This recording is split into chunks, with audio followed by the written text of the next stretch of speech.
Good afternoon, everybody. Again, my name is Fred Nauer. I'm the Chief Flight Instructor at Thunderbird Aviation, and this afternoon I'll be taking you through an introduction to the ForeFlight system, and if we have time at the end, talking about the flight planning side of things, but also the main thing today is introduction and how to add an airplane to ForeFlight, and all the different types of information that you'll need to have ready for you when you're putting the airplane information into the system itself. So we'll start with, oops.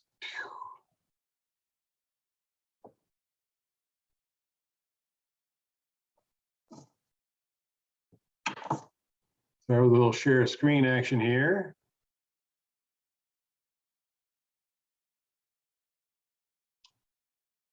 On your screen right now is the various levels that you can use when you buy into the ForeFlight system itself. Most people start at the basic plus level. Let me move this up a little bit so we can see it, which gives you all the information that's listed right here. The most important part is the flight planning app itself. You can download the app for free and play with it for about 30 days before they'll make you pick one of these levels to choose from. But the basic level does everything that we're basically going to talk about today, including the weather briefing stuff, the charts, the pilot logbook. For those of you who are brand new to flying, this might be a good way to keep your logbook electronically. The middle level, when I started, is everything on this one, plus plates on maps and georeference approaches and charts, meaning that the airplane will appear on the approach plate charts for those of you who are IFR. And for you instructors out there, the plates on the map stuff is really an excellent way to do it. The other reason I'm showing you this is because of all these seminars that I do, I am up at the $299.99 level, the $300 one, basically because it gives you the added stuff for icing information when you're flight planning. So it's just one of the things I wanted to use as I demonstrated this to the more advanced people. So having said all that, if you're already into ForeFlight and you bought the $100 version, then you might see some stuff that I do on my screen that you can't do because I'm all the way up here at the $300 version. So don't be concerned when you're seeing stuff that your box can't do. It may be because the stuff that I'm doing at that moment is more the performance plus level or pro plus level rather than just the basic plus level.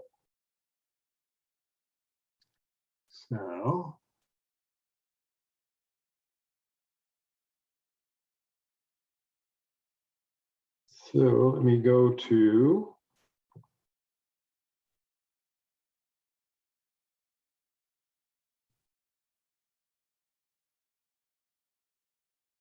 I'm over here leaning to because I'm doing everything in ForeFlight now, so stand by a second. Moving over to my iPad so that everybody should see my iPad screen. And there's ForeFlight.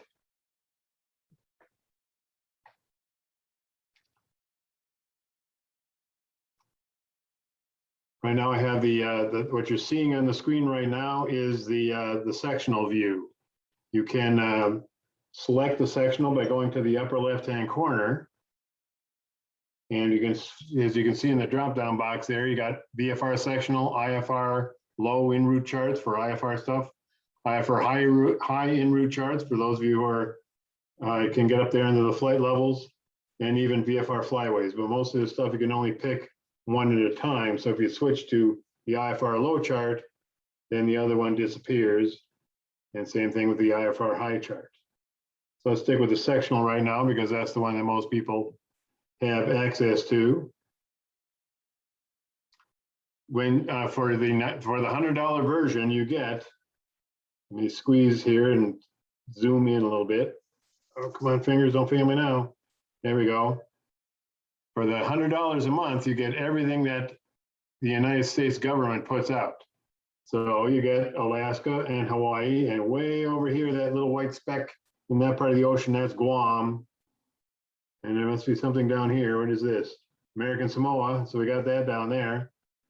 And continental United States and Puerto Rico, which they just happen to throw Cuba in there too, just because.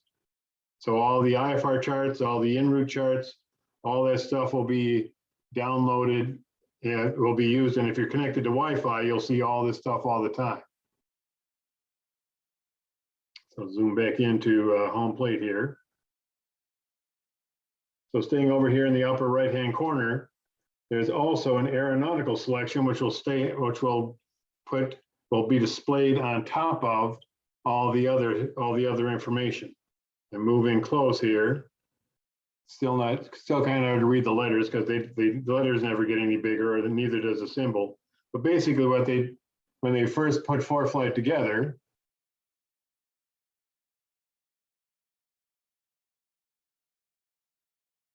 okay, that was weird.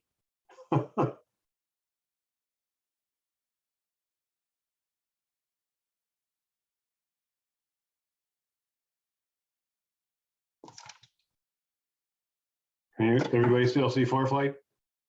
For those of you who are at their camera, nod your head. Nope. Okay. Let's see what happened here. Somehow unshared.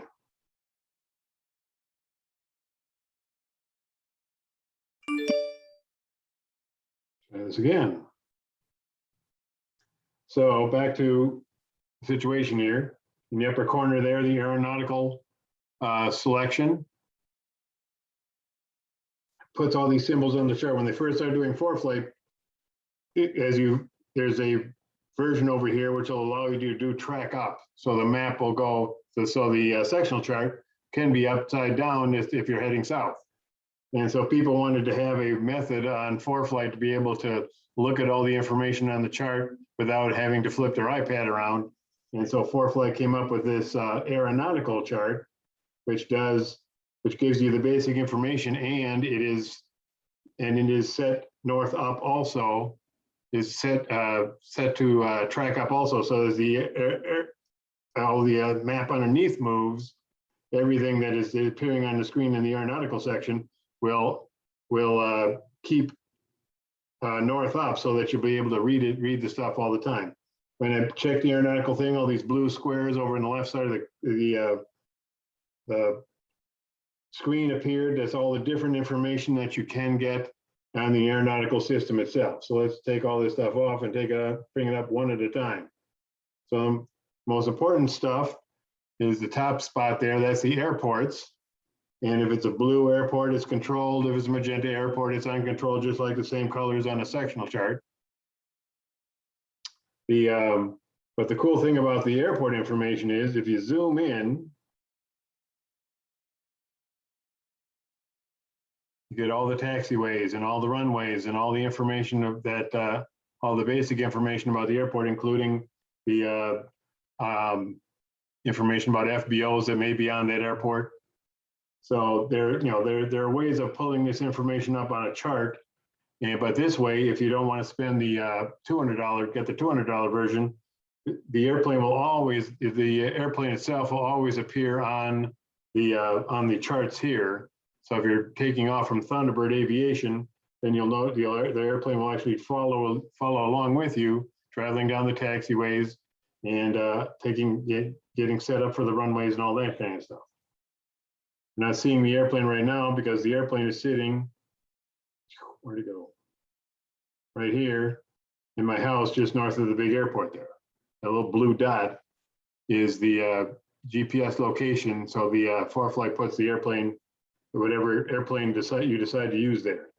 So going back to the information here, the next box on the aeronautical thing is the airspace itself. So we got the blue stuff for Class B airspace, the lighter blue thing for Class D. And if we zip all the way over to Wisconsin, we can get the magenta rings for the Class C airspace. So it basically mirrors all the stuff that's on the sectional, but then it's also nice that if you're on the IFR low chart, all this information is also there there for you to use. The next one is airways.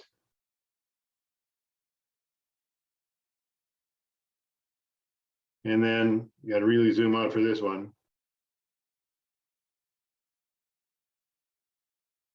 The boundaries for the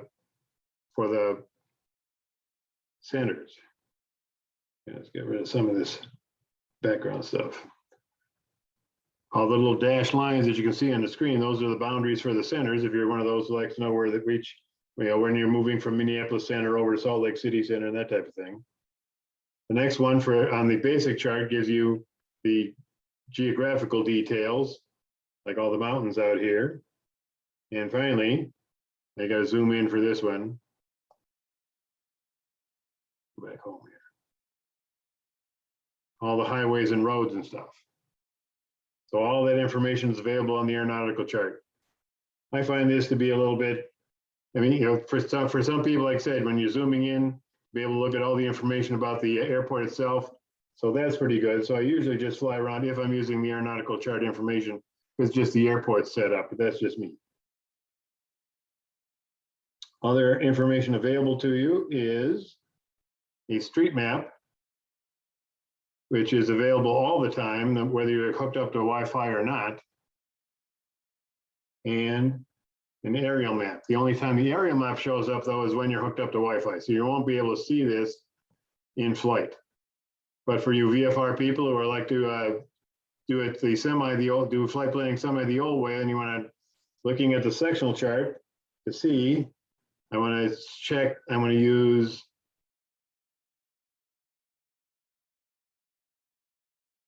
a, so I'm going to use something to be my checkpoint. So I'm going to choose this golf course right here. So I'm going to put that right here in the middle of the scope. Now, the nice thing about the aerial chart is if you take the VFR sectional away, be able to tell what that golf course is going to look like when you fly over it. Sometimes when you do stuff like this, you realize that the point on the sectional chart isn't quite as prevalent on the ground itself. So the aeronautical chart is a nice way to have stuff available to you to compare things. We already talked about all the other charts, and the VFR flyaway ones are for those Class B airspaces that have flyways through them. We don't have this here in Minneapolis, but some of the other Class B airspaces have VFR flyways that you can use, and it'll put those charts on the screen for you. Lots of other information that's available on the chart itself. On the ground, in the top corner here, we got radar composite, radar lowest tilt. Since we're not hooked up to Wi-Fi, it happens fairly quickly. If you have, if you're in your airplane and you have ADS-B in, then this information will also appear, but it may take a while for it to come. But so radar composite is all the levels of precipitation that the radar is seeing, from as low as it goes to as high as it goes. So sometimes if you look at this one, the weather looks a lot worse than it might possibly be, because if you go to the radar lowest tilt, the amount of precipitation may disappear, because some of that precipitation that the radar is seeing is just in the upper levels of the atmosphere. Unfortunately, though, when you're flying around, the radar composite is the only one that you're going to get. The ADS-B in stuff doesn't do the radar low stuff. Some of this other stuff is just kind of nice to see, but it's, as a pilot, sometimes it's just not quite as easy to see. This is all satellite stuff. If you're trying to figure out where the clouds are, especially for those of us who fly nice and low, this stuff really doesn't help, because this is only taking pictures of the very, very top of the clouds. This next one, though, is a little bit better. Of course, now it's a nice warm day, so we're not going to see very much of it. But so the icing levels, where it's light, moderate, and severe, will be set in here, and any turbulence that you may have. Now you can see some turbulence here. And when you get there, oh, there's my problem. Let me go back to icing. when you're over here on the right side, you see the little move this thing to the level that you want, and finally the icing stuff appears. So you have to pick the altitude that you're going to be flying at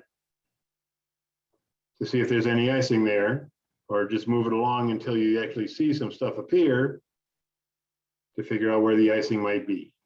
And the same thing will happen for the turbulence. By choosing the altitude, it'll tell you what the chance of turbulence is at the level that you're going, depending on the color that you're looking at there. And it has information in the, oops, that was my fault. Back to maps. It has information in the past that you can go to or forecast into the future. So you can see how the turbulence and the icing and would change over time.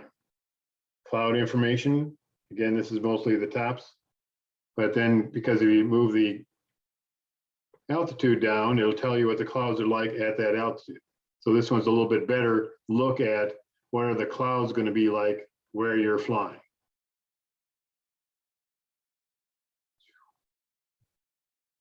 The surface analysis chart just turns the whole thing into just like a regular old surface analysis chart that you learned about when you're doing your private pilot stuff.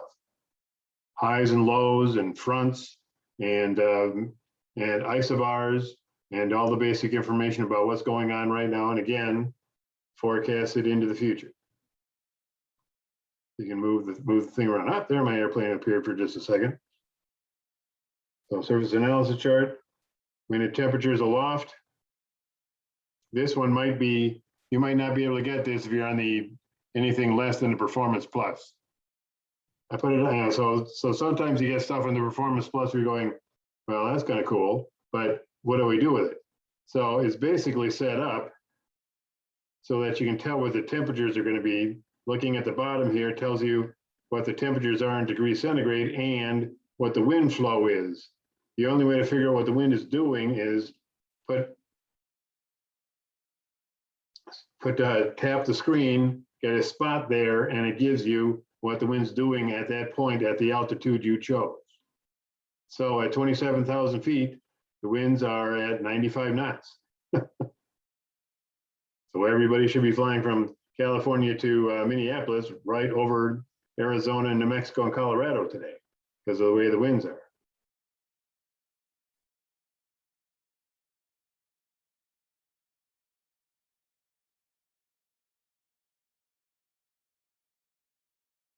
And you can change the altitudes for all this stuff. So this is the color coding for wind speeds. The other one was temperatures with the wind still added there.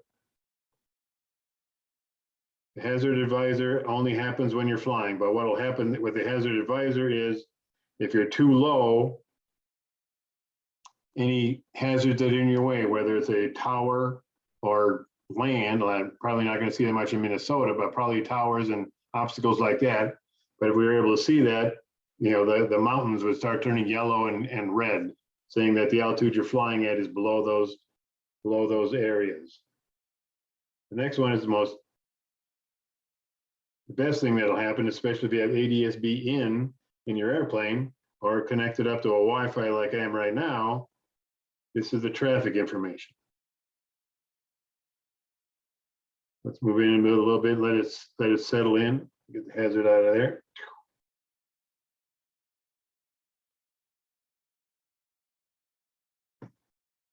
Getting close enough, it'll tell you what altitude they're flying at and what their call sign is. And if it's not a call sign, then the tail number. Like over here, we got 119 Sierra Papa. Now, some people will go into their ADS-B system and take their tail number out of there, and that's fine. The traffic will still appear on your screen, so you can tell. And if we were actually flying along, getting close to either of these two guys, you'd start to see warnings on the screen letting you know that the traffic is in your area. You tap on it, it gives you the altitude that they're at and the speed that they're flying based on the information that is pulled off from the system.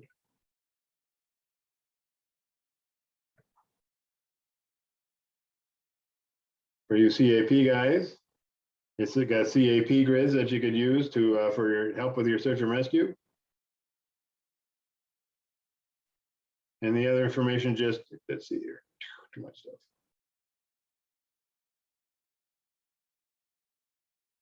Intermission segments, turn them all on. So instead of reading the version, the text version on the AWS site and the aviation weather site, this one gives you the outlines of all the areas. And if you just pick one of them and tap in that screen, then you'll get the verbiage of what it is. It doesn't give you the corners anymore because that information is already drawn on the screen, but it tells you in this case, moderate icing from 13,000 up to 24,000. You do turbulence low, tap on that. Severe turbulence from the surface up to 18,000 out here in Colorado, and moderate turbulence from the surface to 18,000 in the rest of that area. Areas of IFR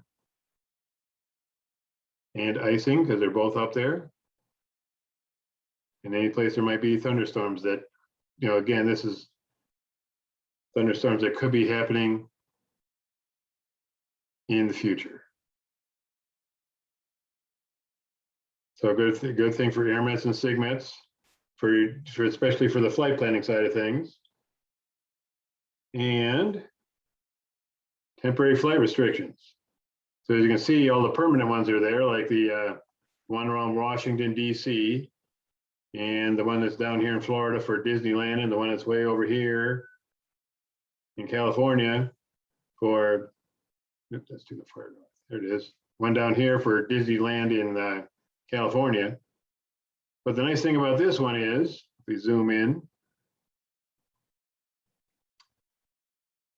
so this is all, you know, so if you go to the FAA.gov website, you can get the information on TFRs. If you go to some other places, but you know, especially on the FAA.gov website, it'll give you all the information about the you know, if the president's going someplace, or the TFRs that move in and out. But as far as the TFR rule that says if a stadium has more than 30,000 seats and there's a game going on in that stadium, there's a TFR that will be created that from 3 miles out up to 3,000 feet for an hour before the game starts till an hour after the game's over. But the only place that you know, the FAA says, okay, we told you what the rule is, you just got to figure out if you're flying over one of those stadiums. So ForeFlight says, we'll help you out. They figured out all the stadiums in the country that have more than 30,000 seats. Then they went in and figured out all the sports teams that play in those stadiums and got all the schedules for all those teams and put them in their little algorithm in their major computer down at wherever ForeFlight headquarters is, and will make the TFR appear on your screen. This is the one that's before, you know, and even for stuff in the future. This is the TFR for the US Bank Stadium for the Vikings game tomorrow. And they'll give you all the verbiage about how you're not supposed to go over there and what the altitudes and all that kind of stuff. But the nice thing about this one is that ForeFlight will give you all the information that the FAA website won't, as far as the TFRs are concerned. The next nice one that's always good to use is called the flight category. As you can see, all these dots appear. Every place there's a weather station, whether it's an airport or just a weather station, they are now hooked up to the, whether, you know, ASOS, AWOS, all those things are hooked up to the National Weather Service, and that's where all the METARs come from. And so what ForeFlight has done is taken the information from the METARs and color coded. Basically what they did was they took the information from the old area forecast for VFR, marginal VFR, IFR, and low IFR, and turned them into color codes. So this is weatherman's VFR, not the VFR that we're reading about for, you know, 5111 and 3152 and all that kind of stuff. This is what the weatherman thinks for VFR. So VFR for the weatherman is visibility greater than 5 miles or a ceiling greater than 3,000 feet. If that's the weather at that weather station, they'll put a green dot on the screen. if it's 3 miles to 5 miles visibility and 1,000 foot ceilings to 3,000 foot ceilings, then they'll put a blue dot for marginal VFR. If it's a 500 foot ceiling to a 1,000 foot ceiling and visibilities less than a mile, then it'll be IFR and that'll be a red dot. And if it's less than a half a mile or less than 500 foot ceilings, it becomes low IFR and that's the pink dot. So now you can just, if you get up in the morning and you're gonna go flying that day, you pull up ForeFlight, have the flight category always working. If you're hooked up to Wi-Fi someplace, all this stuff will appear and you'll be able to make a decision about whether you wanna go flying today or not. Maybe from here to Duluth will be okay, but if you're going up to the Brainerd to the Red Lake area or flying into North Dakota, maybe not so much today, unless you're an IFR pilot and like flying into areas where the weather's down to minimum. But it helps you as an IFR pilot make the decision, what are my weather minimums? Do I feel safe enough to fly in a place that has an ILS? Because the only way to get into an airport with a pink dot is to fly an ILS into there.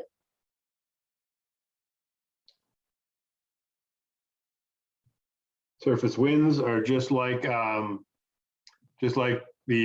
winds aloft chart that you learned about when you were going through all your training. It's basically all these flags. So this is surface winds. So we don't get the little altitude thing over here. So if the wind is calm, you got the little circle like you have over there in Wisconsin, southern Wisconsin. If the wind is a steady state wind, the thing is black. If it's gusting, it goes orange and red. And it may also be for speeds, but basically, like in Iowa there in the northwest corner of Iowa, one flag is 10 knots. So for every flag, there's 10 knots. If it's a half a flag, it's 5 knots, and there's probably nothing here on the ground that is strong enough to be 50 knots yet, but if it gets over 40 knots, you'll see a little pennant on the staff. So it looks like if it gets above 20 knots, it turns orange, and if it gets above 30 knots, it turns red, just to give you a warning of when things are changing. So these are the surface winds, as opposed to the winds aloft that we're going to see here. Now this one gives us our slider on the side here to pick altitudes with. And as you can see, the higher we go, the stronger the winds become, and the little pennants start appearing for the 50 knot wind flag that also appears. And so then if you're not understanding what the thing is, just tap on it and it tells you what the speed is and also what the temperature is at that altitude.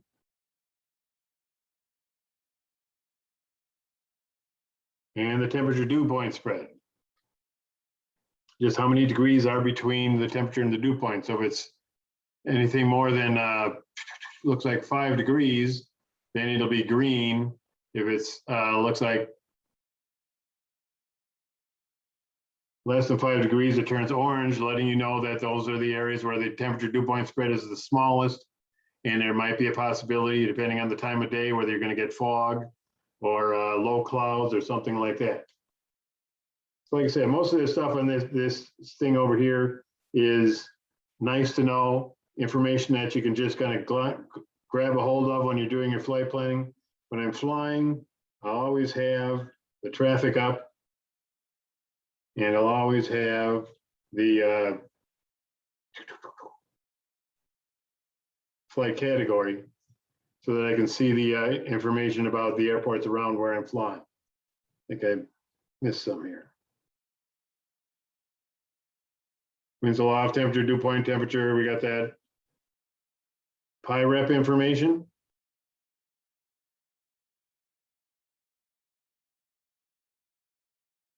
Areas where lightning is reported, not so much today.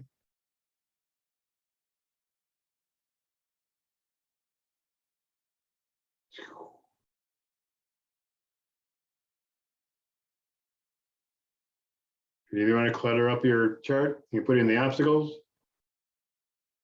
These are set up just like on the sectional chart.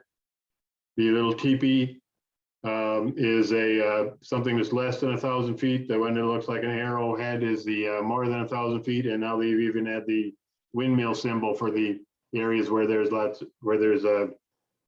of windmills creating electricity across the country.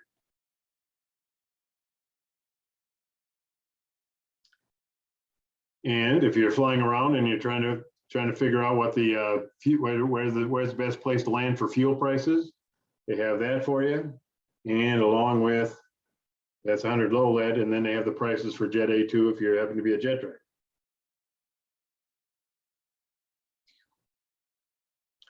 User waypoints are the points that you save, and we'll talk more about that in a bit. Okay, so that's the upper left-hand corner. Let's go across the bottom here right now. The first button is airports. If you're brand new to ForeFlight, this will probably be blank right now. But over here on the left-hand side, we got favorites, recents, map flights, and browse. Browse one's kind of you hardly ever use that one because then you have to go into the whole state. If you have an airport that you go to a lot and you've used the information to search that thing out, like Fargo, AFAR, you select Fargo, then Fargo information will appear here, and we'll go run through the screen here in just a second. But you can notice just above the airport diagram, there is a star that is now white. If you're going to use Fargo a lot, then you just tap the star and it becomes yellow. And now that airport is now added to your favorites list so that you don't have to type the thing anymore. Everything on your favorites list, you can just tap it and the information just comes right on up. When you're in the airport section, a very basic, the airport diagram is very, very basic one. Doesn't have a lot of information on it as far as what are the taxiways called and that type of thing, but it gives you basic information about the airport itself. Gives you what the weather is there when Crystal Airport in Minneapolis, there's the latitude and longitude. Here's the sunset and sunrise times right underneath that. What the weather is, the elevation of the airport, the pattern altitude, what kind of fuel they have there, what type of approaches are into that airport, the most used frequencies for the airport itself. The 3D view button that you see up there gives you a picture of the airport in a 3D view, and that one is the $300 version. So I'm not even going to tap that because most of you probably aren't even there. But if you want to know about FBOs at the airport, their phone numbers and what they have there, that information is there. The taxiways gives you the full-blown FAA version of the approach of the airport diagram, if there is one. If not, for some airports, like, let me close out of here, back to airports here. If I go to Princeton and type in taxiways, this one was put together by ForeFlight. So if the airport does not have a airport diagram in the FAA database, then ForeFlight went through and created their own. Flying up to Princeton anytime soon, they're redoing the taxiway, which is something they've needed to do for about 5 years now. So I think you can still land there. The runway is still open, but it's basically the only way to get from one end to the other is back taxiing. Just saw that the other day as I was flying over the top of it. So then there's these tabs underneath. I have mine set up so that the weather always shows up first, but the first tab there is information that's available for the airport. What is the frequency for the weather? If there's any clearance delivery information there, in this case for Princeton, it's just a phone number, the common traffic advisory frequency, the center frequency nearby, what the flight service station frequency is there, and AFD, even though now it's called the chart supplement, the ForeFlight folks are still calling it the AFD page. And it gives you the exact, even though a lot of this information is already in ForeFlight and something that you can glean from other parts of the system itself, it does have all the pages. If you download the information, it has all the pages for all the from all the chart supplements in all the United States.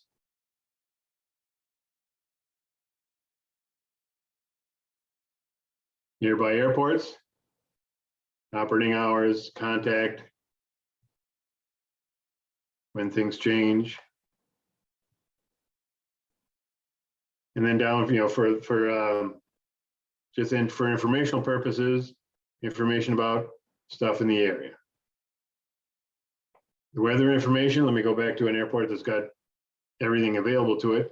The color of the airport, the color of the information from the METAR itself is the same thing we just talked about.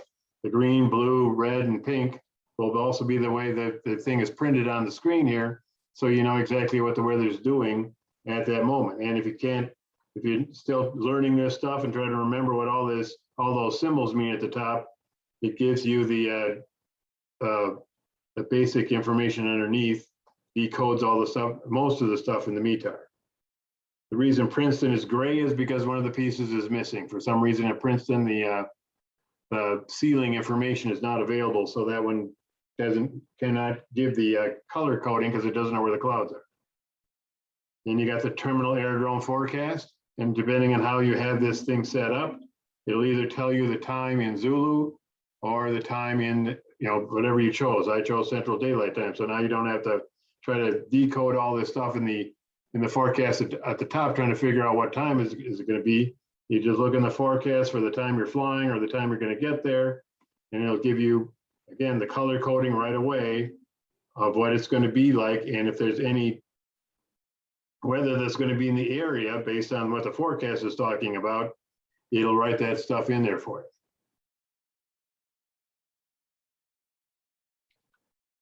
The MOS is, let me find this, I wrote it down. Model output statistics. Basically, a computer forecast.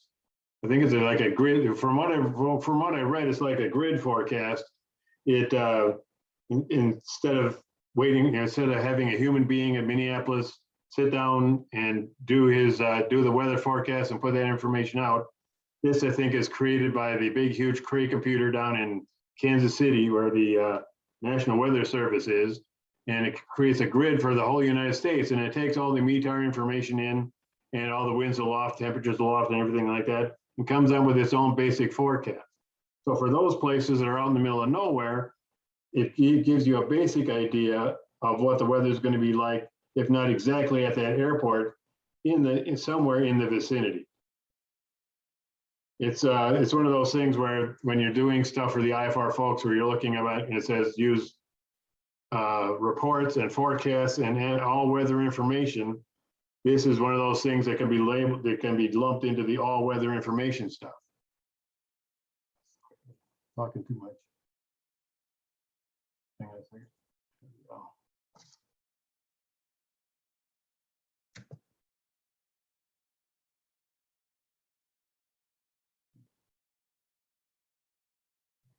So if you're an IFR guy and you're trying to figure out, do I need an alternate for this airport? If you're looking at the TAF and it says you need an alternate, you look at the MOS and it says you don't, I'd probably go with the TAF and declare an alternate. But if the TAF says you don't need an alternate, but the MOS says you do, I'd probably err on the side of caution and go and declare an alternate anyway. Then this has just been added in the last 6 months or so. So if some of you haven't seen my version before, this is a nice thing. This brings almost like the Weather Channel right here to ForeFlight. It gives you all the information about what the weather is basically going to be like in the next week and a half. And if you tap on a specific day, it gives you weather throughout the entire day. And then just moves on to the next day. There's Wednesday. And there's Friday, Thursday, Friday. Now you can sort of use this for your weather planning as far as the information is concerned. It'll give you the winds and stuff, so you can do your do the stuff for takeoff and landing data. The temperatures there, so you can also do that. But you got to change it from Fahrenheit to Celsius. And the percentage of the percent at the very bottom there, percent of chance of precipitation. Close that at the top. And then the winds and temperatures aloft. This is, I think, an amalgamation of all the winds and temperatures aloft forecasts that exist in the National Weather Service. So here we are at Crystal. So this is taking a whole lot of the winds out of Minneapolis, probably a little bit of the winds out of La Crosse, maybe not so much out of Duluth, maybe more out of Alexandria, some out of Fargo, and some out of Grand Forks. So all those places that you look when you're looking at the National Weather Service, the individual stations that do winds and temperatures aloft, I think what ForeFlight does is takes all that information, sticks it in their computer, the computer sends it through a little algorithm, and then it says, okay, if you're at Crystal Airport, today the winds are going to be at 3,000 feet, 154 at 16 knots. Oh, and the temperature is going to be 18 degrees at that altitude, which if you got one of those like a Cessna book where you're trying to figure out where you are in relationship to the standard atmosphere, it tells you you're 9 degrees warmer than the standard atmosphere. The ISA plus 9 there. Then you go through all the altitudes, then the next forecast time appears. And so now you can go do this here too and go all the way through. And if you're flying tomorrow, you even figure out what the winds aloft are going to be for the times that you're going to fly tomorrow. You can get the same information on the National Weather Service, but it's not as specific. This one does a lot more forecasting than the National Weather Service does. The National Weather Service does it in about 6-hour chunks. And it's as good as a guess as anything about the winds what the winds are going to be like at the various altitudes. Runway information, if you're hooked up to a weather system, either through ADS-B in, or in this case now with Wi-Fi, it'll tell you, based on the latest METAR report, if the METAR is given winds, what the best runway is to fly, land at. In this case, going into Crystal is probably 6 right or left, because that's the only place where it's 2 knots of headwind, or I'm sorry, best wind down here at the bottom. 9 knots of headwind on runway 14. So right now, headwind wise, the best runway to use would be runway 14, if it's even open yet. Oh, it looks like it is. I think they've been putting in PAPI lights on the runway 32 end, so the 1432 runway's been closed all week long.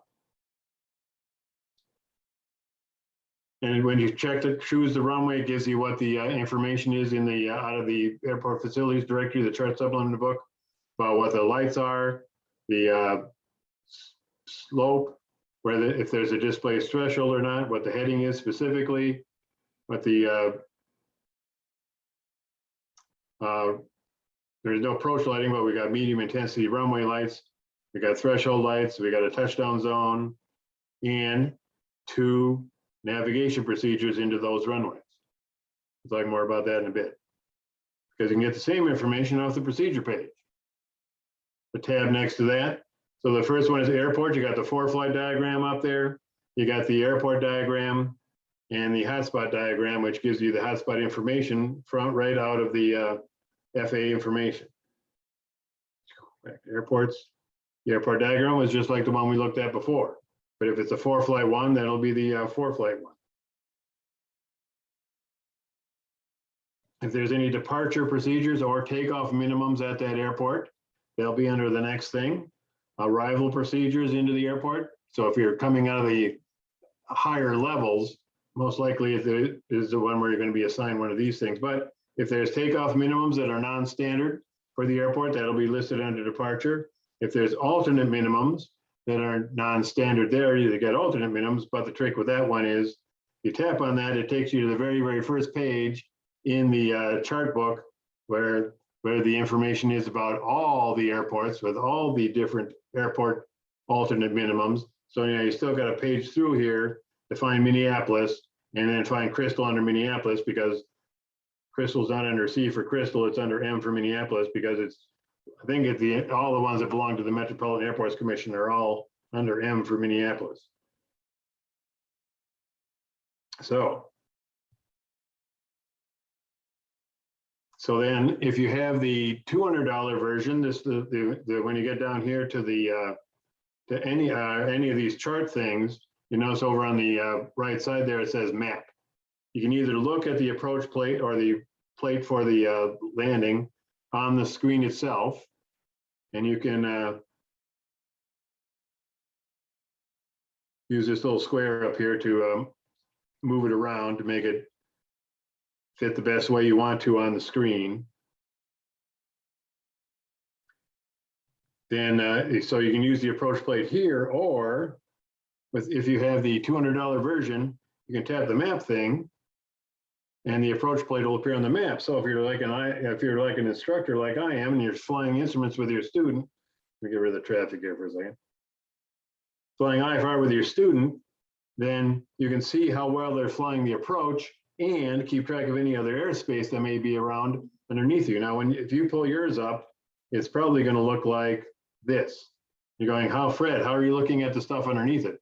So when you tap the plate, you get all sorts of other information. You either make the plate go away from the chart, or go to the full screen version like we just saw on the other screen, or go to a different approach to the same airport, or the arrivals or departures that we had on there. Way down here in the bottom is this little slider. That's for opacity. You slide it along, it'll either make it so that you can't see the chart underneath it, or so you can't even see the approach chart itself. So you're just going to keep it in the middle here somewhere, so you can read the stuff on the approach chart and see the stuff underneath it. So you make sure that if you're doing like I do sometimes, of just giving the kid vectors to final, because you don't want to talk to approach on this lesson, and you want to make sure you're not going to fly yourself into any airspace that you may be flying to. So some of you might not have this map version over here on the side. Then NOTAM information, all the NOTAMs for the airport, any obstacle NOTAMs nearby, any TFRs in the area. Of course, when you do this one for Minnesota, you always get this one that's in North Dakota for the drone flying out there, and I think there's one up here for Hibbing, because they periodically blow up that open pit mine up there, and stuff goes all over the place.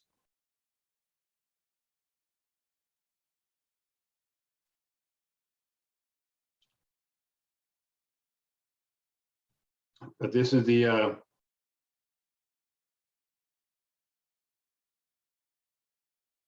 and also the ARTCC, the rest of the stuff from the FTC NOTAMs that talk about obstacle changes and stuff like that.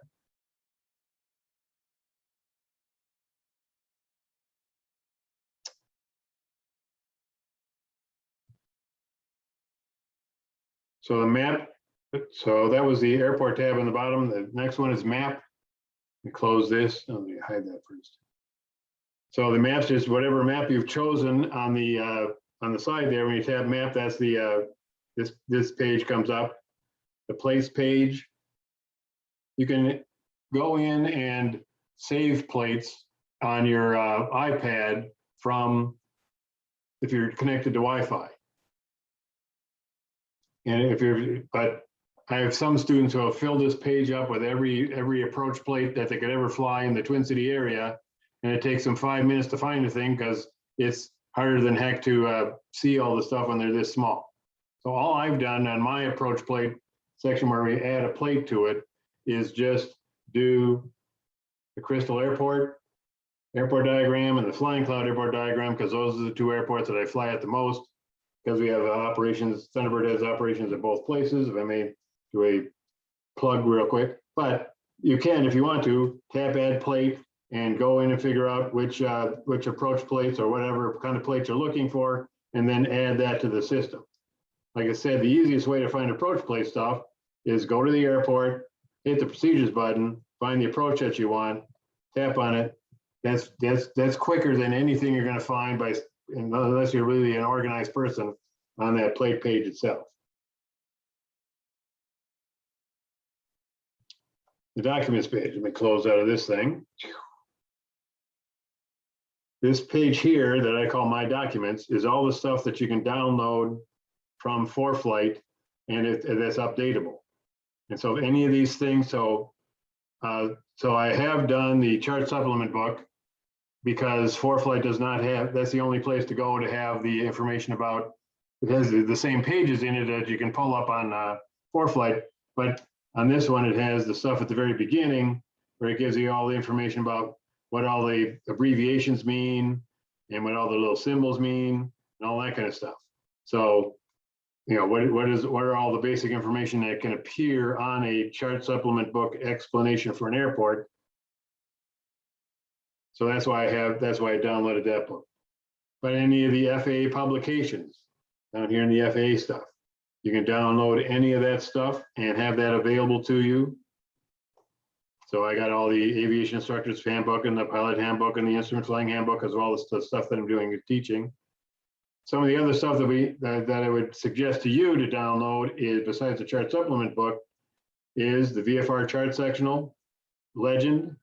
There is a way to pull this up on the main screen, but it's not easy. So it's easier just to download this thing. And if you're trying to figure out what a symbol on the sectional chart that you don't understand, this information is available for you right there in your document. Same thing for the IFR low chart. Although the legend information for everything that appears on that one. For the approach plates, this section here, the digital terminal procedure supplemental, is all the stuff in the very, very beginning of each approach plate book and all the pages that are at the very, very end of the approach plate book. So it's basically all the information about what's going to appear on the approach plate and what does it mean, including the stuff that I use most often when I'm talking to students about what are the various approach plates. Now this one, if we do this, it'll just turn sideways on you. Wow. Yeah, so we'll just leave it like this. You know, for your IFR guys, what are the approach lights going to look like when you're coming out of the clouds? What's a Mauser look like? What's the ALSF1 and ALSF2? And for everybody, you got a takeoff minimum information that says you got to climb so many feet per nautical mile. You can go to this chart in the back and figure out, okay, here's my ground speed and there's my feet per nautical mile. So what kind of climb rate do I need to get above all this stuff? And then there's also the one for the climb and descent table. So this does also climb rates for climbing and also stuff for descending. Degrees of the, so the degree of the descent itself.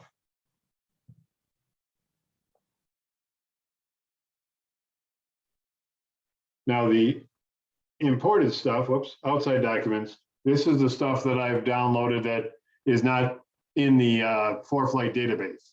So stuff like manuals for the various GPS systems that we may have or may be getting in the future. Other information that I use for flying, pilots operating handbooks that I've downloaded off the internet. If you're going to use this, I suggest that you get a Dropbox system. It tells you in the talks about this in the ForeFlight manual. I also download this from ForeFlight because every time ForeFlight changes, it changes book. Somewhere in here is going to tell you how to get information on the in this system here.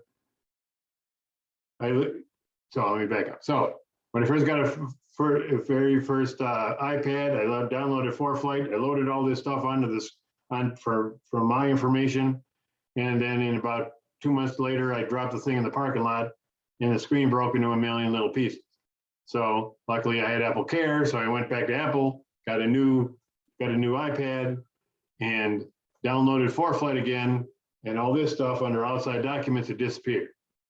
So if you download this, if you get a Dropbox system on your computer at home, and then download all this stuff on your computer at home, put it in the ForeFlight app in the Dropbox system, next time you turn on ForeFlight, all this stuff appears. So then if you drop your iPad in the parking lot and you get a new iPad, then all this stuff will come on, will reappear the next time you open up iPad. The FAA Drive is where all the FAA publications are for everything that you want to download. Chart supplements, regulations, all the handbooks, the airplane flying handbook, the aviation instructor's handbook, all that stuff is there. The flight charts we were talking about. Here's the information from ForeFlight. I've downloaded the ForeFlight mobile. I've also downloaded the weight and balance stuff just to make sure that I know how to make sure that works. And if you spend the extra money, you can also get the stuff from Canada. If you're doing a lot of flying up there, it may be worth the,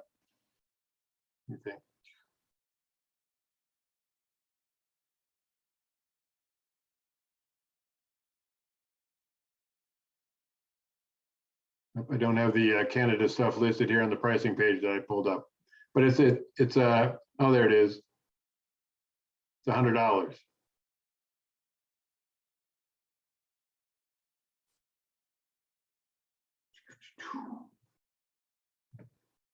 Imagery, again, if you're hooked up to Wi-Fi, this stuff will come up. It's basically all those charts that are all the information that's always elsewhere in the system itself. And also on, all the aviation weather stuff that you're going to look at. But if you pull something up, and then you tap the little arrow at the bottom, it takes you through the forecast. So you can do a quick look about how the precipitation is going to change over the next amount of time. And then eventually the precipitation stuff disappears, and then you just get the highs and lows and fronts and isobars.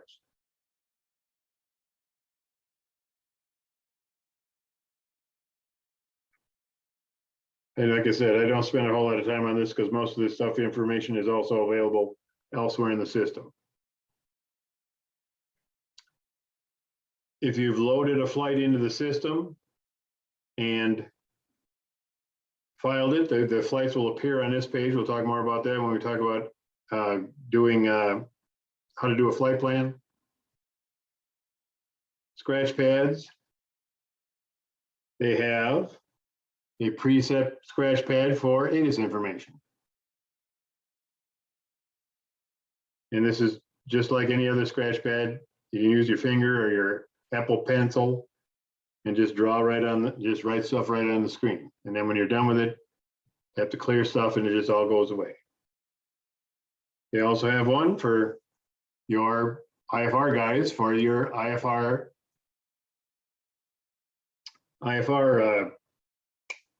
clearance. A blank one, or as many blank ones as you want to make, because every time you scratch new scratch pad, another one appears.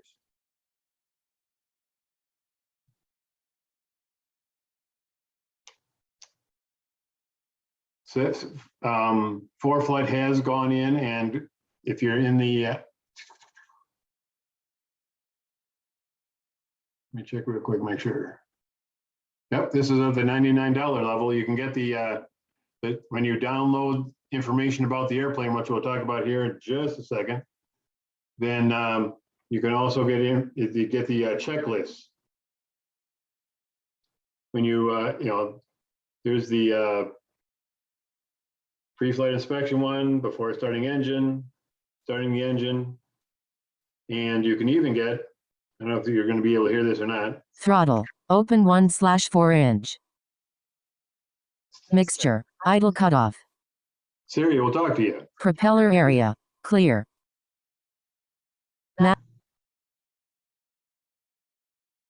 So you can have her speed up or slow down or stop between each one so that you can hit the button to make sure that it's done and then hit the next one. But all the information that is available, and then when you've done that part of the check, a little check mark appears. So if you're doing stuff and you want to skip the beacon for a second, and then you do all this stuff down here, and before you move on to the next checklist, you go, okay, so I haven't done the beacon yet, and I haven't done the ignition switch or the oil pressure, so that it gives you a quick view of what you have. And we'll talk about more about how this appears when you're flying, when you load the airplane information in it.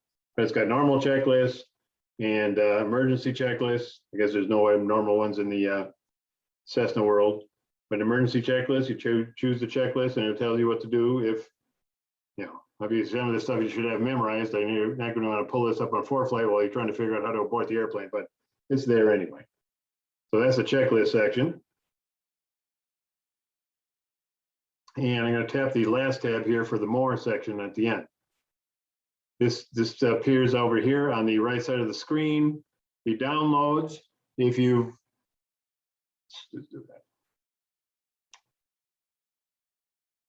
if you're going to fly the same place all the time, depending on how many gigabytes or megabytes or whatever you got is for memory inside your iPad, this allows you to choose those charts that will always appear, and they'll be put in the memory of the iPad itself, so that you can access this stuff anytime, whether you're connected to Wi-Fi, or if you're not connected to Wi-Fi, or you don't have ADS-B in your airplane.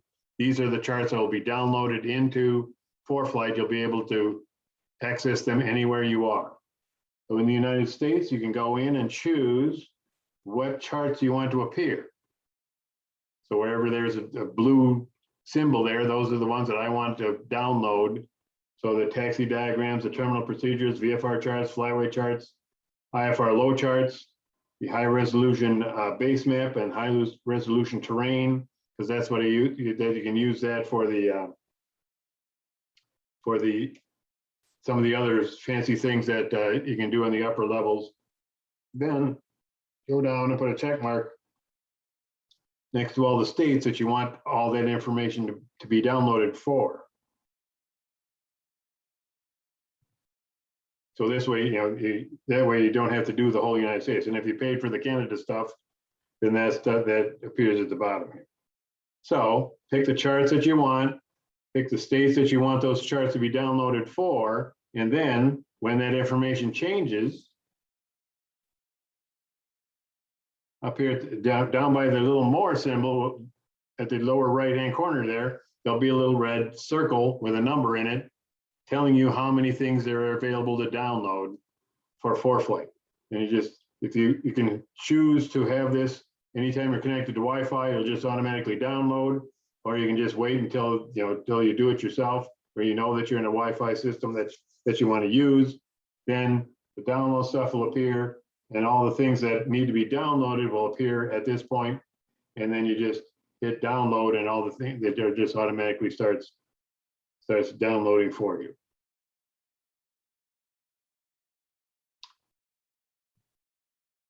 I haven't done this, but you can set up a logbook in ForeFlight. The cool thing about doing the logbook is if you're a student pilot or you're going for another certificate or rating, if you load your stuff into ForeFlight as in this logbook, it will help you. There's places for your instructor to sign stuff, for a place for endorsements to happen, although we've had a little bit of problem with the endorsement stuff. It doesn't say exactly the same thing as it does in the advisory circular that the instructors use. So I had one student got sent back home because the ForeFlight endorsement wasn't right. But the most important thing is if you're brand new in it flying and you don't have 4 logbooks like I do, if you put in all the information that you've flown so far into ForeFlight and then continue to add stuff into ForeFlight and put it in your logbook too, so you have 2 sorts of information. But when it comes time for a check ride for your certificate or rating, you just go to the report section here, tap on 8710 report, and all the times that you need to type into IACRA for the times required for your certificate or rating will all be right there, all broken down for solo, PIC, instruction received, night instruction received, night takeoffs and landings. All this stuff is already put there for you. So all the information will be right here in this top line. The numbers will fill in right there. All you got to do is have this open when you're doing IACRA, type the numbers in and you're done. So then no math will be required.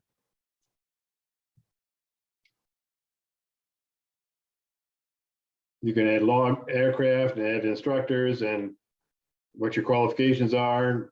If you're an instructor, this is where it's got the instructor tools in various settings and stuff.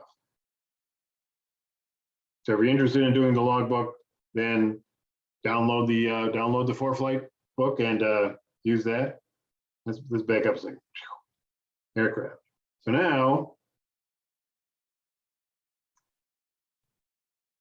in the, let me check real quick here. Yeah.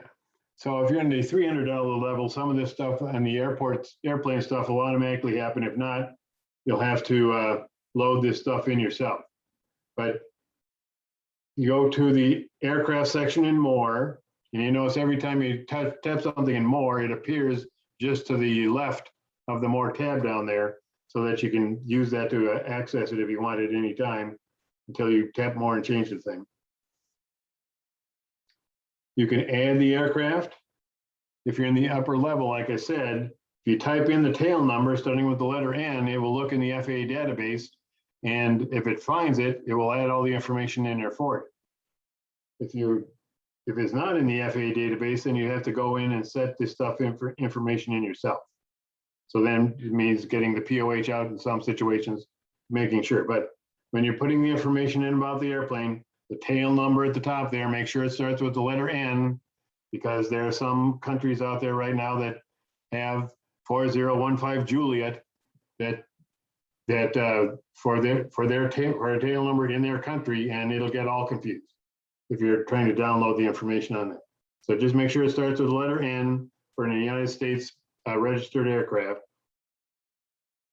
If you want to, then you can put in the serial number of that aircraft. If you're downloading it from the FAA database, it'll do that automatically. If you are downloading it, if you're putting the information in on your own, then go to, when you get to the aircraft type section, it's got a search box at the top. You type in the basic information that you have for the airplane, and then all the various PA-28s will all appear down here. You just choose the one that is best for you. And if sometimes they'll, like I said, depending on which level you're at, you may not get these performance profiles from ForeFlight. But all the PA-28s will appear, and you just pick the one that is your airplane. And once that's chosen, then it should also give you the once that's chosen, then then you go to the category. It'll know that it's an airplane. Type in the color. Little things that just slide along there. The home airport, how you want the speed to be determined in your flight plan. Performance profiles. This may be where if it doesn't download automatically, this is where you may have to go into your POH and take a look at what's going to be the what's going to be my climb true indicated airspeed when I climb. And so this one's got the default information in it, but you may have to, if you're adding information to it, you may have to give it what the fuel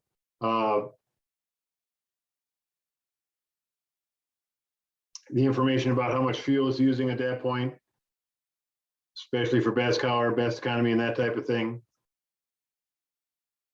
You can adjust your cruise speed as necessary for the one that you normally use. Type in the information about what your descent profile usually is.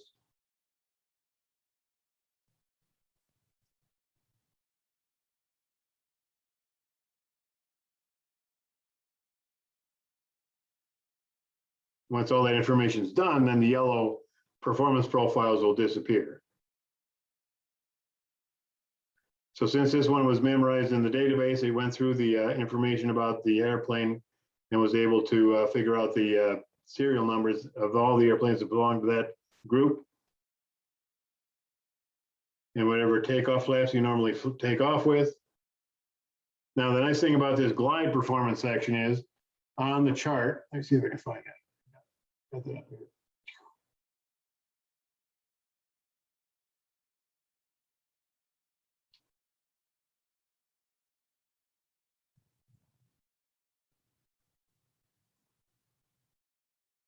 So let me stop share here. Go to share screen here. Go to that one. I turn my volume down here so we just see what it is. So, because this doesn't appear on the screen unless you're flying.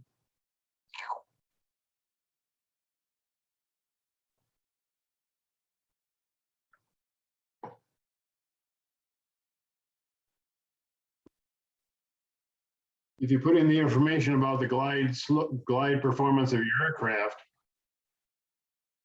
and you choose in the settings section, which we'll go over in a second, the glide advisor, then it will show you a line that if your engine quit, this is where you would be able to glide based on your ground speed at this point and the glide ratio that you told it when you were setting up the airplane.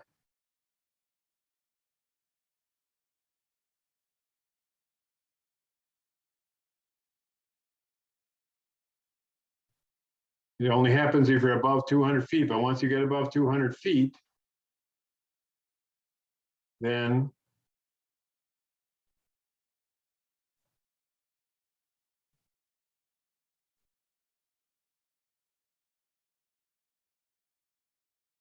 it will appear on the screen just like we saw earlier.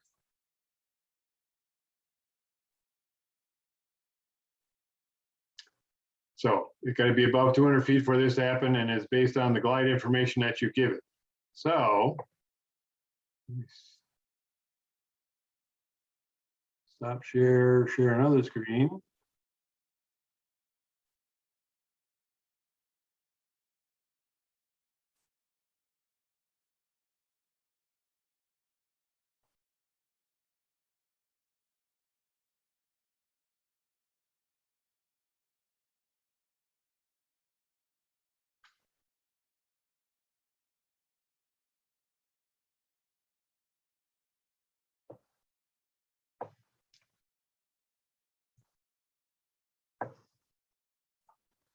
There it is.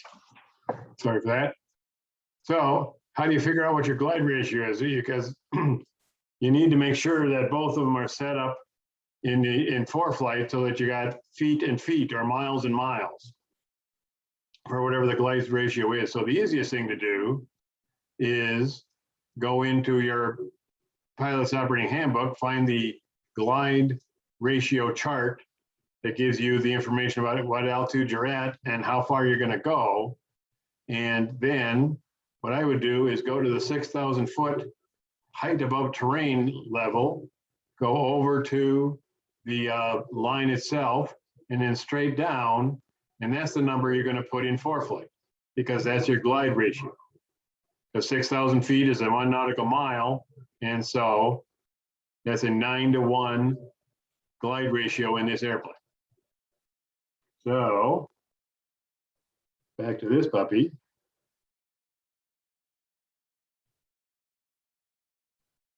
We go back to ForeFlight.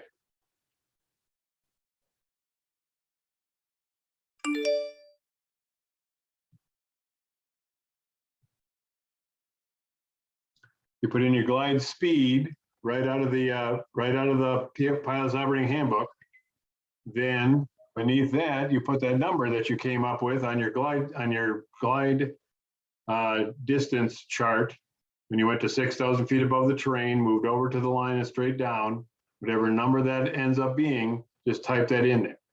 Again, if you're in the upper levels, this information may be automatically put in there for you, but that's the way to figure it out on your own. You're always flying at the same altitude all the time. You can put in a default cruising altitude and the maximum ceiling of the airplane, and then the information that you have about the aircraft itself for the weight and balance section. So if you do the information in here, then you'll be able to use the weight and balance part of ForeFlight to figure out if you're within weight and balance. Fuel types at the bottom, and down here at the bottom, if you're filing, now everything is being done.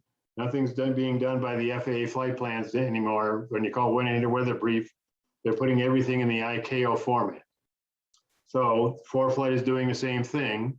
ForeFlight uses 1-800 weather brief to get all their weather information and uses the, when you file using ForeFlight, they're going to put that information from your aircraft page here into the ICAO format. So as you can see here, we have ICAO equipment that we have to worry about, ICAO surveillance equipment, wake category, the PBN stuff, you just have to look in your, if you have GPS on board your airplane, you just got to look in the manual. That's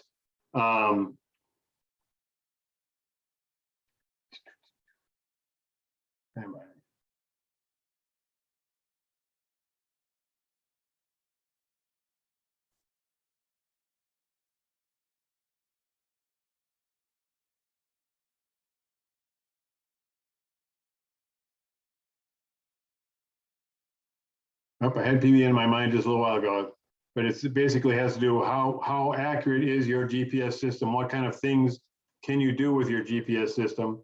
If there are PBN information available in your manual, you need to look at that. So let me go to my Word document here. Back to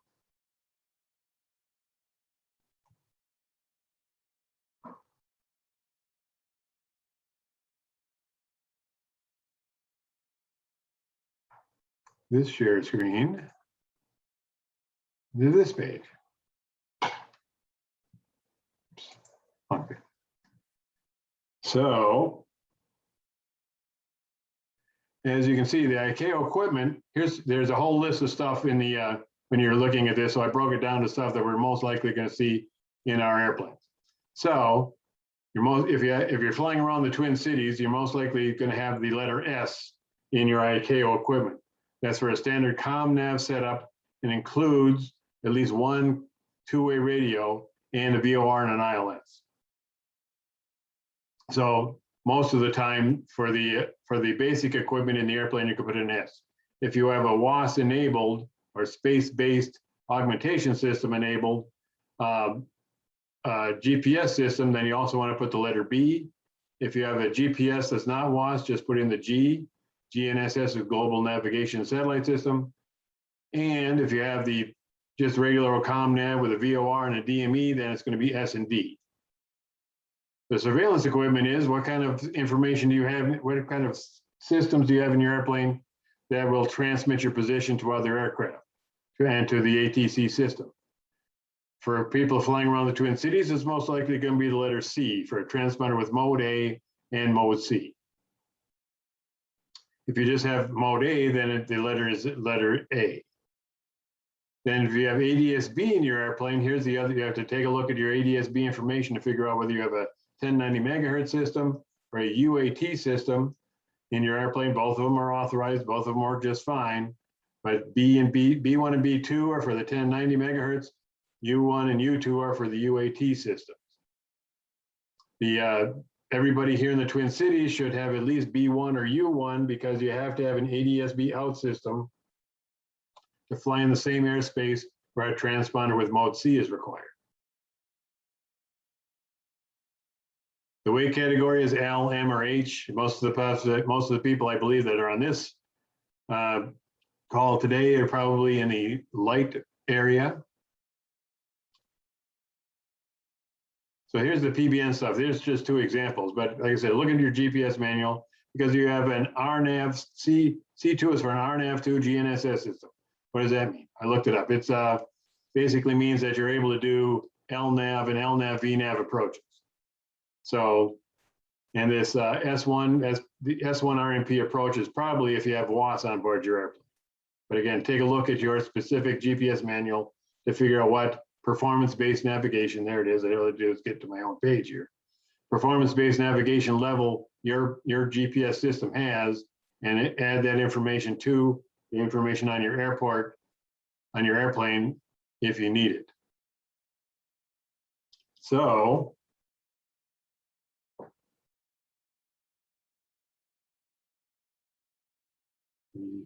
back to here.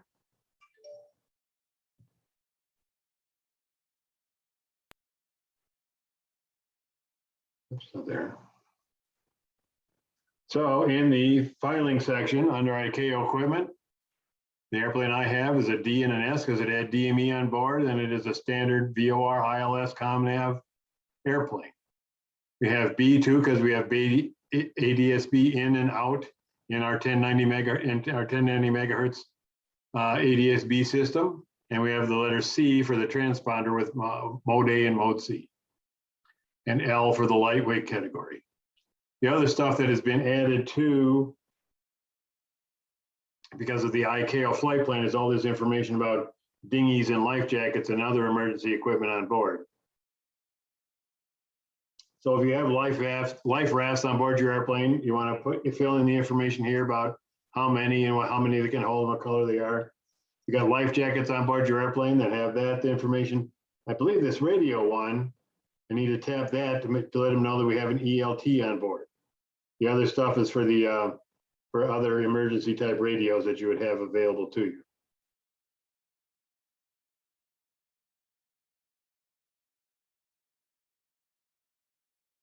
And once all that stuff is typed in there, then that information appears every time you tap it. And then you get all these airplanes that are over here on the left side are all the ones that are memorized in my system. Excuse me. And it will be, you can choose any of those when you start your flight planning portion. So now that you put the weight and balance information in there, this is for a Cessna. You got the basic setup. Is like I said, if you got the upper levels, this should automatically show up. If not, again, you got to get your POH out and tell it where are the front seats, where are the fuel tanks, where are the back seats, where's the baggage area, what's the basic empty weight of the airplane, and what's the CG and the moment at that weight, and all the other information out of the book. And then you have to show it where all the changes are on the weight and balance envelope itself, and it'll draw the envelope for you. And once all that stuff is done, then you go in and say, okay, I got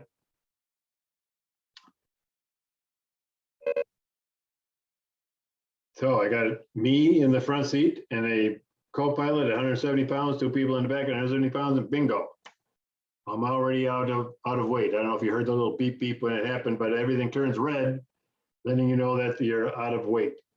So then you just decide to leave somebody home, and then you're back inside the envelope. If you've put a flight plan in and told it how much fuel you're going to be using, then it'll give you the circle and the square up here for where you're going to be when you take off, where you're going to be for your land, but it'll always show you where the little diamond there, where you're going to be at zero fuel weight when you totally run out of gas. So if you're inside the envelope from the takeoff to zero fuel, then you're going to be okay for landing too.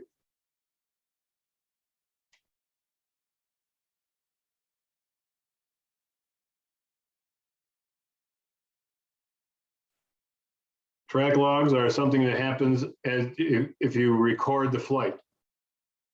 It basically uses your latitude and longitude and your altitude and your speed. Altitude's the blue stuff at the bottom, the speed is the green stuff. And you can use this to figure out where you were and what was happening during the flight. So kind of a playback of what happened during the flight.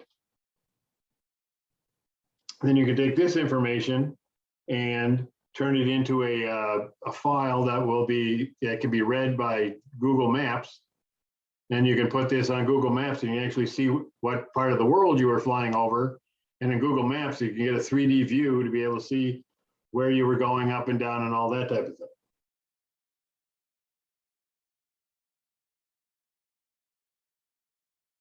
The rest of the stuff on the bottom is just for your account information.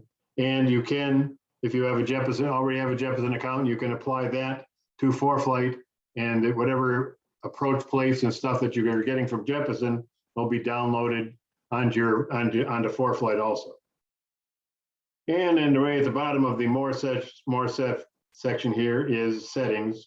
There's a timer. You either have a count up timer or a countdown timer, but in the countdown timer, you have to physically put in the times. And then taps to start, and you're just going down. If it's a count up timer, and you just tap it, and it starts counting up.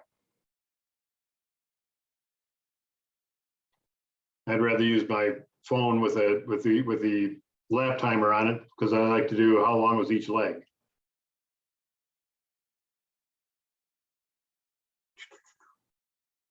The settings here are, let's see, I can't go through all this stuff. So how do you want the theme to appear? What brightness do you want it to have on the screen?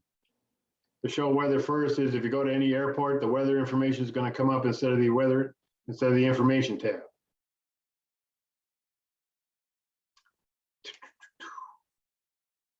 Extended center lines, when you put an airport on your map, the runway center lines will be extended away from the airport so you know which end of the airport to go to for a particular runway. Distance rings go around your airplane to figure out, just tells you, you know, that's all they are, just distance rings telling you how far away. Track vector is something that comes out the nose of the airplane.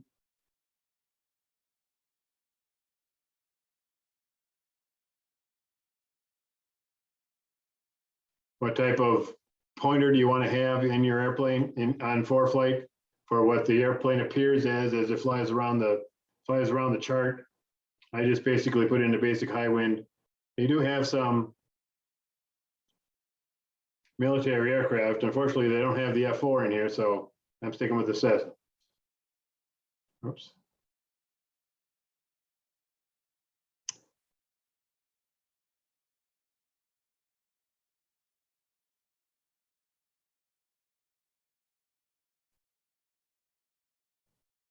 Search and rescue features for you folks on CAP.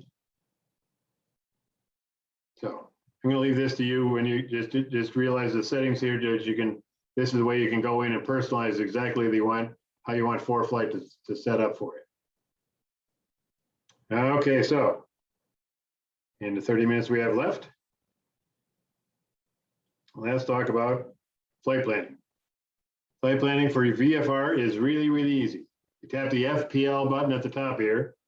You need to do, you can also do some of those settings we talked about in the setting stuff on the page here.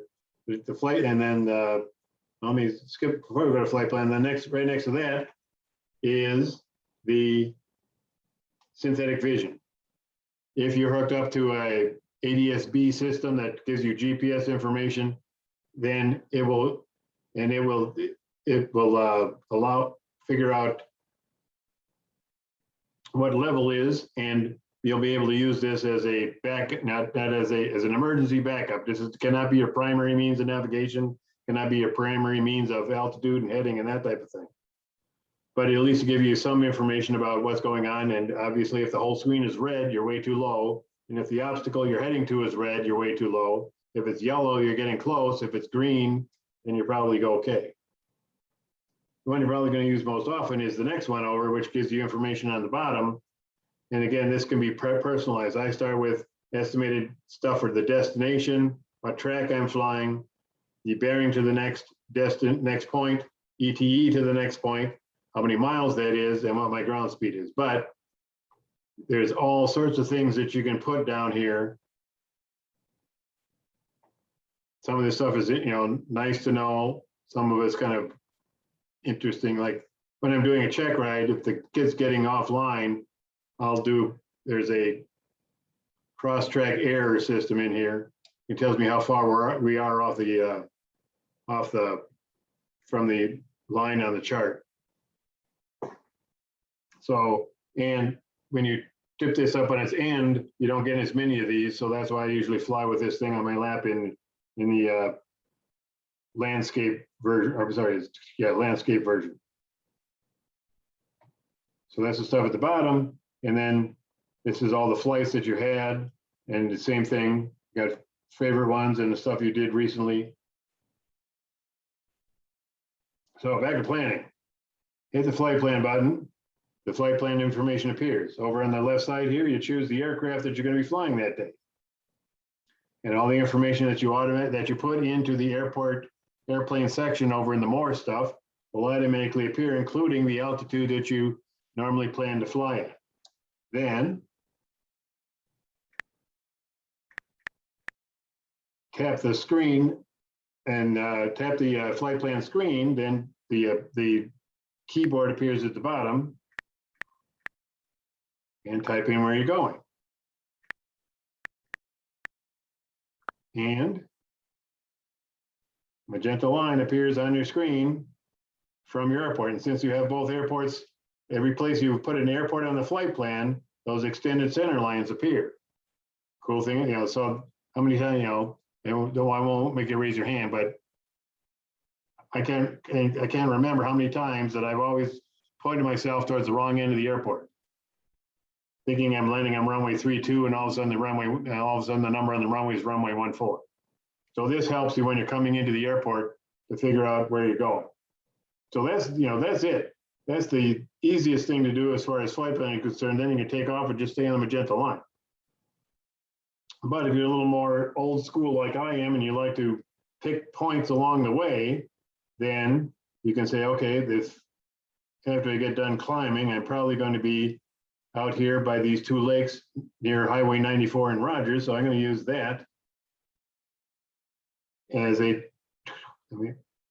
tap until the little blue circle appears. Make sure it stays in the right spot, then let go. Then the little dot appears saying that's where you chose. You can either pick one of the information for nearby, either for all the points available, just airports, nav points, any waypoints that are in the system, or you can check the latitude and longitude, just choose the latitude and longitude and turn it into a waypoint. And then it'll put the latitude and longitude there. If you want to be a little more picky, you're going to use the river as it goes through Monticello. The blue dot appears. You can select the more thing up here and select save. And now the latitude and longitude number appears up there, but you can turn this into anything you want. Just spell it right. And you can add more of a description to it. And then when you tap done, now when you save this thing, the river's there, and now it becomes a user waypoint. So that back when we were looking at information over here before, I kind of skipped over the thing that said down here where it says user waypoints. You tap on that, all the user waypoints that you've saved into your system will appear on your screen. So for me, there's not a whole lot of user waypoints that I use. I just basically do it like this down here. Just tap it and let the latitude and longitude appear, because most of the time I'm just doing this so I can follow along with the student that I'm flying with to make sure that they're doing the flying to the same thing. So now we want to use the river waypoint, and now it says that waypoint to the flight plan. Now this is where we were looking at before. You want to make sure that this river waypoint is something you can see. Then while you're in Wi-Fi, you can go to the aerial map and say, "Yep, that's what it's going to look like when I fly over this thing." Oh, it's going to be real, going to be real nice. I got this big field over here, two big buildings over there, and so if you're an old school VFR flyer like I am, and you have all that, but have all that extra information available to you. And obviously, the better one to pick would have been the bridge up there, but that's just me. So now that's the basic way to do a VFR flight plan.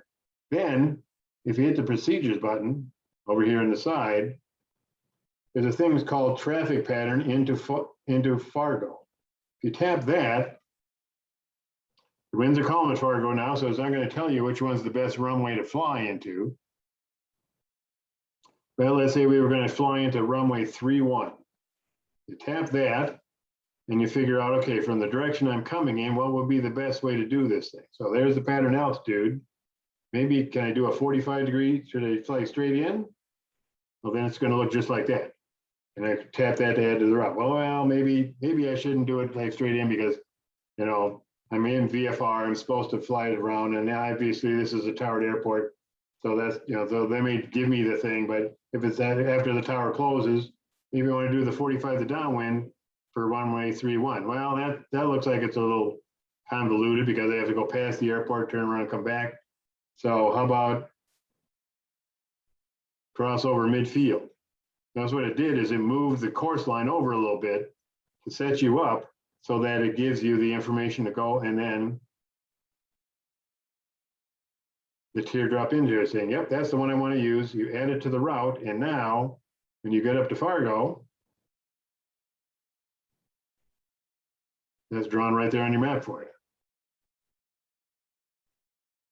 So here's the course that you would fly directly into it. Here's the change that it made to your course line so that you can end up in its position where you can cross over midfield, do the teardrop entry, and fly the downwind base and final into runway 31.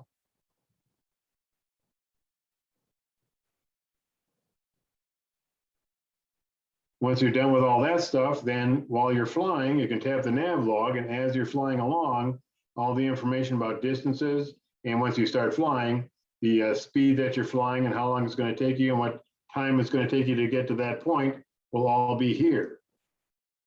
So this is a good thing if somebody, you know, especially for the IFR folks, you put in all the stuff that we're going to talk about here in a second. And you say, when you're going to get to SOTI intersection, you just pull up the nav log and it'll tell you exactly what time it's going to get there. The profile is the information about the altitude you chose and all the information that it can glean from the information. Right now we got airspace and icing up there. Now I got icing because I got the upper level there.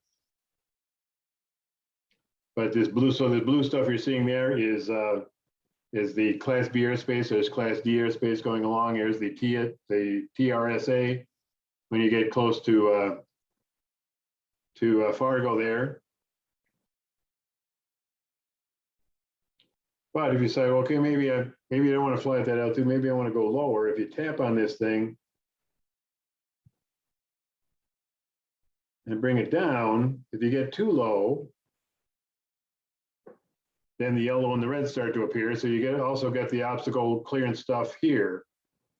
And it tells you when you're going to, how far out you're going to be before you hit something.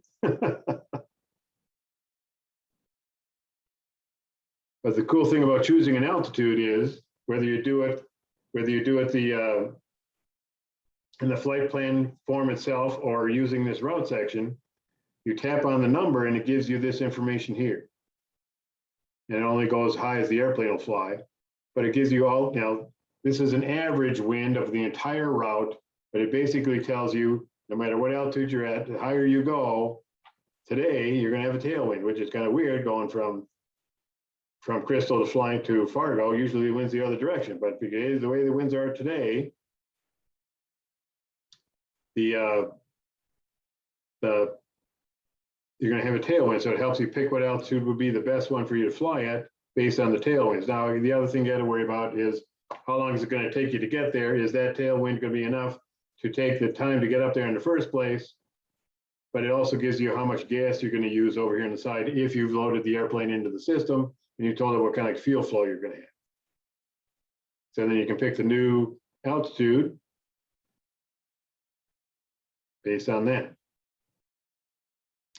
And once all that information is in there, back to the edit section, right next to it is the little send square. That is the new symbol for sending information out.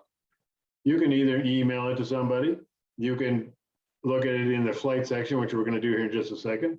You can send it to the plate section, the logbook, clipboard, share it as an FPL file. That's the file that you need for Google Maps. You can print it out if your iPad is hooked up, if your printer does Apple Print, or the passenger thing, if your passenger has an iPad, you can send it to them and they can follow along. But the reason we're doing this is we're going to flights. Once you filed something, all the information we've been getting about the weather, all those dots that appear, all the information in all the airport sections, all the weather sections in there is the official weather from 1-800-WEATHER brief, but it is not an official weather briefing. If you want to get an official weather briefing that is filed with 1-800-WEATHER brief, which is now 1-800-WEATHERbrief.com, which is now the official flight service station for the whole country. In ForeFlight, you have to come to the flights page here and tap the term briefing up there. Now it's going into 1-800-WEATHER briefing. It's looking at our flight from Crystal to Fargo at the time we told it we were going to be taking off. If not, it assumes you're taking off in about 30 minutes. Then the standard weather briefing will appear. If you don't look at anything, it doesn't make any difference if something happened that the FAA is going to be looking at it to say whether you got a weather briefing or not, the system will say, yes, Fred Nauer going from Crystal to Fargo on the 9th of October at this time got an official weather brief. But if you want to look at it, here's the convective, all the convective segments along your route of flight. Any IFR segments, icing segments, turbulence, the synopsis of the whole weather information. But of course, it gives you the whole country there, so that's kind of hard to figure out. The METAR is the basic color coding along your route. Then you just slide up to get the raw data information if you want to look at that. It goes out about 50 miles around the around your route of flight to pick up all this information. Then any PIREPs in the area.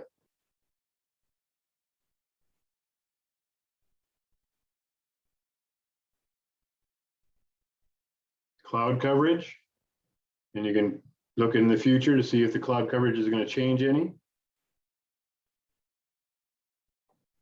Surface winds.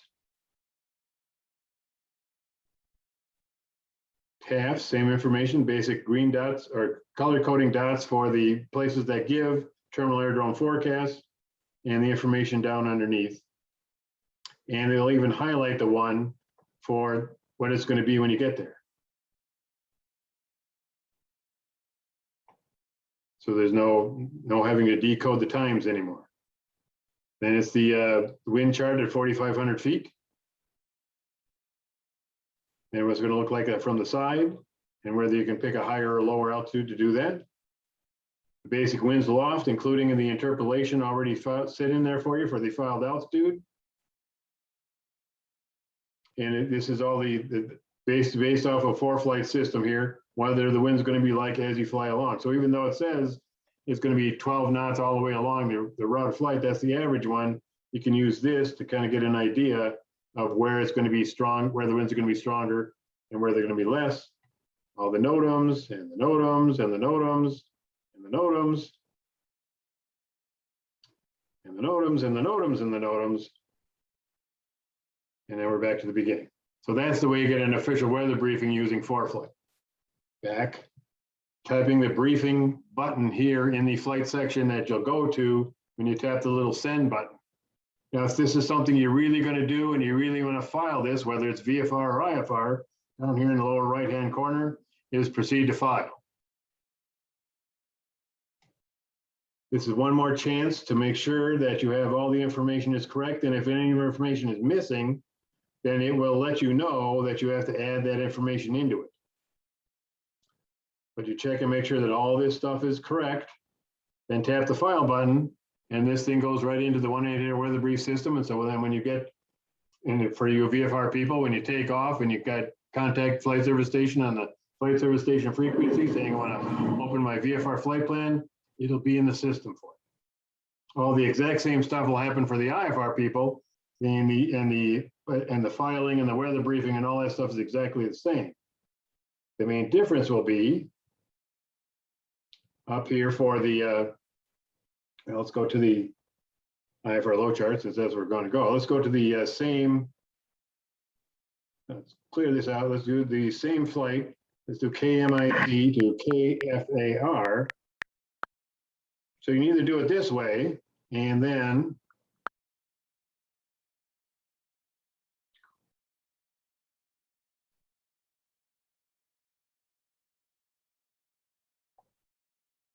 to make sure we're trying to figure out why this green stuff's there. Anyway, gives you the same straight line. So you can either do this and look at it and figure out what Victor Airways are close by for you to fly.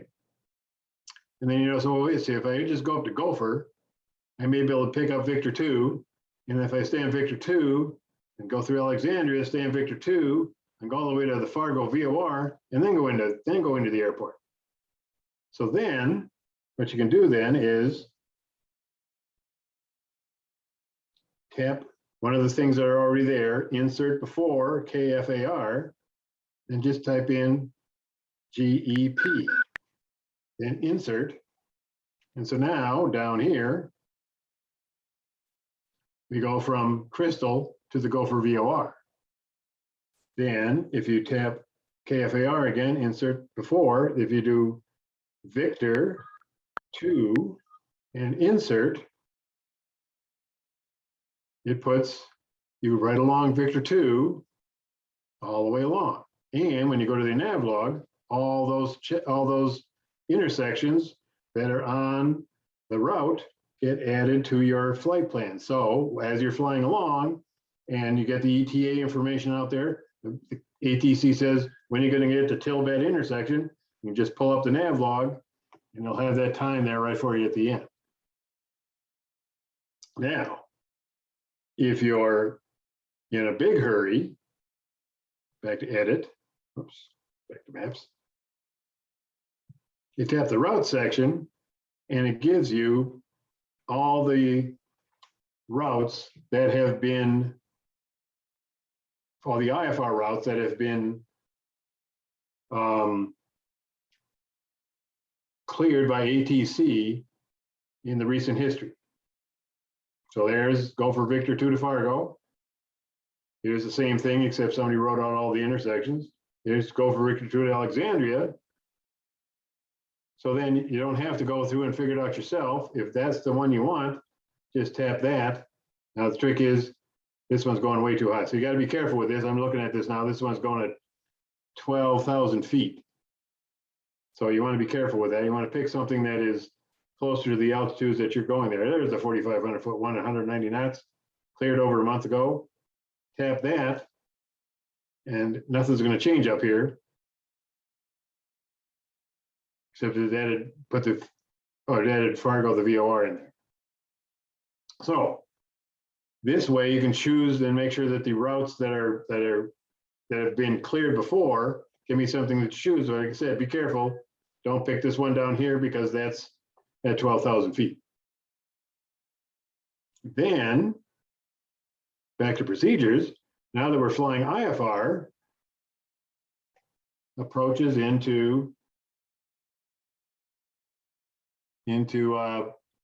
Fargo. Since we're coming from down there, let's say, well, let's do the ILS runway 36. Yeah, that looks good. And let's do it from DAV, the initial approach fix, and let's add it to the route.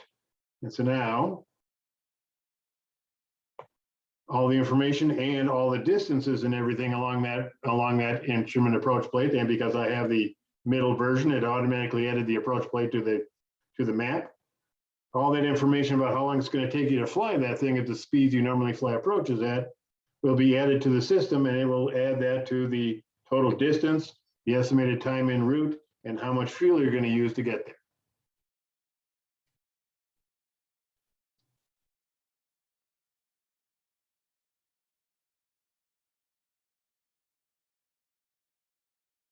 So now, if you're going to use this route a lot, you can tap the little star there next to the send button and make this a favorite route. And then this will appear in the route information which is the last button on the top of the screen there under favorites. Right next to that is a little suitcase. If you tap on the suitcase, this is something you can use if you don't have ADS-B in your airplane. As long as you're connected up to Wi-Fi while you're doing the flight planning, after you get all this stuff done and everything's filed, you can go into here and pack. That's what the little suitcase is for. What this does is give you all the weather, airmet segments, and TFRs within this area around your flight. If you want to choose, you can also have it download the fuel prices for you and all the NOTAMs. So now, all the weather information that you normally get from Wi-Fi or be getting from ADS-B in will be available to you, granted at the time that you packed it along your route of flight. It puts it in the memory banks and keeps it in there for that flight. So this is a way of getting the weather information. Again, you got to, so if you're flying all the way to Fargo, you got to take the METAR information with a grain of salt, because that will probably be 2 METARs past by the time you get there. But at least it'll be helpful information that you can use while you're flying to help you figure out where you're going.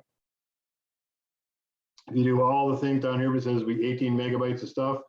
Or if you just choose the weather, it'll be 15 and that type of thing. So that's what the suitcase is for next to that. This is the 3D stuff, so I don't want to talk about that because that's on the $300 version. I don't think anybody's up that high. So I know this is very fast. There's a lot of stuff on this thing that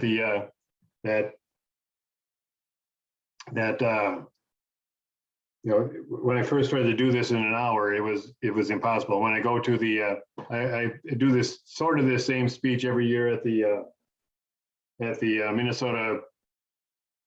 Great Minnesota Aviation Gathering that they've been doing every year at Buffalo for the past few years, except for pandemic time.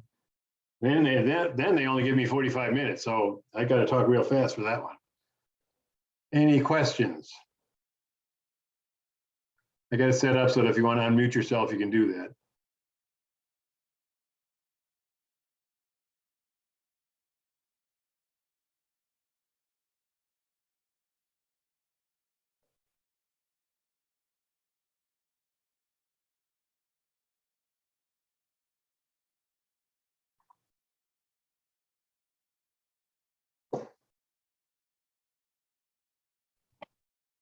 That was a great overview. I don't have any questions, but thanks for doing all that. That was really good information. Sorry, I have my volume down. Yeah. Thank you for the compliment.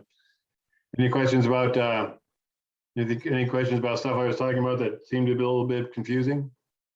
Yeah, this is Kevin. I was just curious, what's the best way? I mean, I've heard different things about maybe even not doing it, but if I wanted to do kind of a round robin and hit a couple airports and come back to my home airport, or just go out to one and come back to one, does that cause any problems on the flight planning stuff? Or do I just go ahead and map it out, starting airport, and then I'd end at the starting airport, but with a one in between?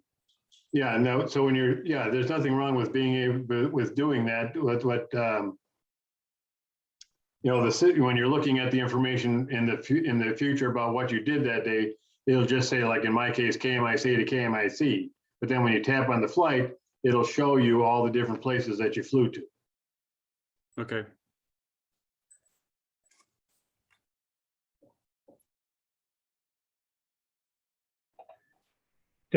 So on the same topic, can you file a round robin flight like that with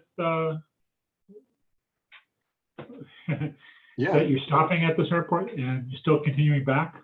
Yeah. Because all the information that you put up there in the flight plan section of ForeFlight will be sent through the 1-800 weather brief system, and so that'll be the so for VFR stuff, it's basically what I would do is, if you're going to file VFR, then just do the basic airports that you're going to go to first, file that.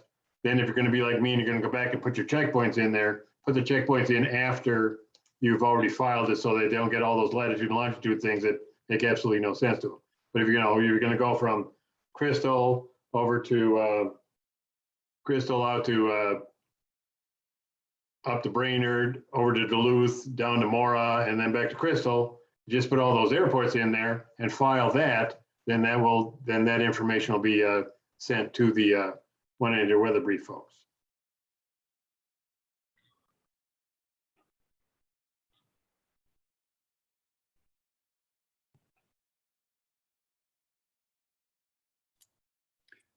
This is Kevin again. I'd just like to say thank you. It was a very good, quick rundown of a few features that I haven't used yet and stuff. And I've made notes of stuff I have to go back to and go through. So thank you very much.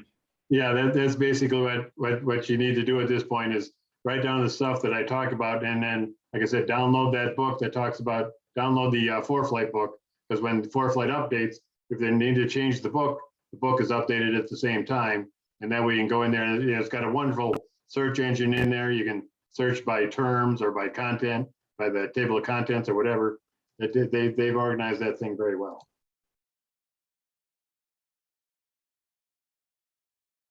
I just want to say thank you as well. Appreciate all your work on that. No Thank you. It problem. was very, very educational. Very. Thank you. I haven't picked a subject yet, but I'll be doing another safety seminar the second Saturday next month. Probably going to be something towards, getting towards winter time and what kind of weather and stuff we have to worry about as general aviation pilots. Any other questions, comments, concerns? All right, thank you very much. We'll see you next month.